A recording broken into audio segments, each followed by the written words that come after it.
کئی لوگ یہ اعتراض بھی کرتے ہیں، یہ اتنے تم چلے کاٹتے ہو، وظیفے کرتے ہو، صحابہ نے تو ایسا نہیں کیا، تو صحابہ کو چلے کاٹنے کی کیا ضرورت تھی؟ میں آپ کو ایک مثال دیتا ہوں، آپ کی کوئی چیز گم ہو گئی، کوئی چیز گم ہو گئی، سورج نکلا ہوا ہے اور آپ بتی لے کے اس کو ڈھونڈ رہے ہو، چراغ لے کے ڈھونڈ رہے ہو، جو بھی گزرے گا پاگل کہے گا کہ نہیں کہے گا؟ بھائی سورج نکلا ہوا ہے، سورج کی روشنی میں جو چیز تجھے نظر نہیں آ رہی وہ چراغ کی روشنی میں کیسے نظر آ سکتی ہے؟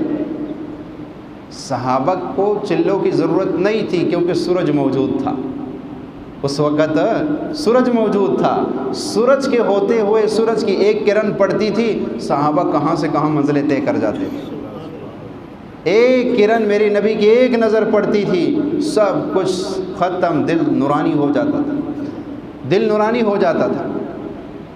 اور آج وہ سورج نہیں ہے، اس لیے ہم چراغوں کے تلاش میں، چلوں سے، وظیفوں سے اپنے دل کی دنیا آباد کرنے کی کوشش کر رہے ہیں۔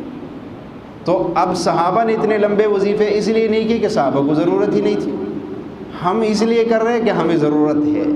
صحابہ کو کیا ضرورت ہے چلے کی؟ وہ تو میرے نبی، دیکھیں ایک صحابی کس کو کہتے ہیں؟ دیکھیں ایک دفعہ ایمان کی حالت میں اس نے نبی کو دیکھ لیا، اب دنیا کے سارے ولی، قطب، ابدال جمع کر لو، جس نے ایک منٹ بھی نبی کو دیکھا ہو اس کے رتبے کو نہیں پہنچ سکتے، اس کا مقام کہاں سے کہاں چلا گیا۔